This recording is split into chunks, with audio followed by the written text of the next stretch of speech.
All right, let's talk about the woke state of Washington and how they are even further killing policing, if that's even possible. The latest effort to kill any kind of proactive policing whatsoever in Washington is working.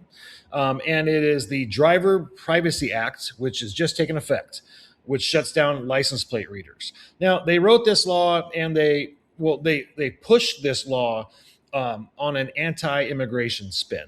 And look, ALPR means automated license plate reader. It's the scanners that are either fixed or in the vehicles.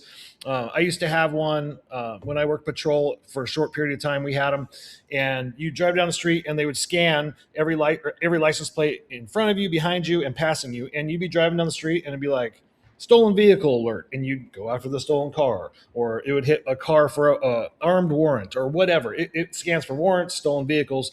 Very good tool for patrol.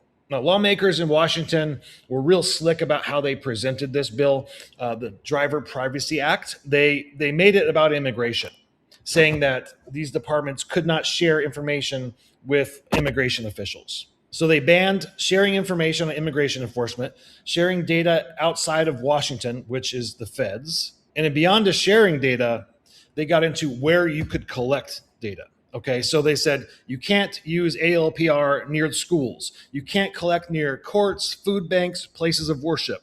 You can't collect near reproductive or gender affirming healthcare facilities. Now, the sneaky part of this law is how it's written.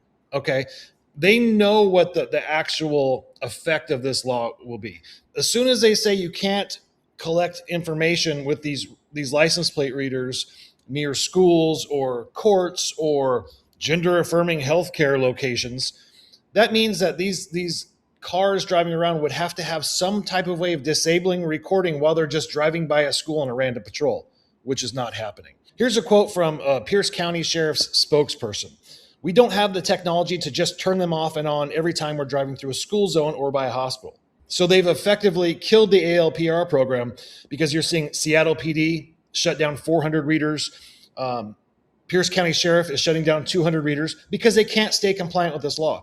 They wrote a law that is impossible to stay compliant with. You can't just turn it off when you're going by schools. There's no way to know, when you're going to approach a gender affirming healthcare center. There's a million places where you can't record, so you just can't record at all. So, the wokesters think this is a positive.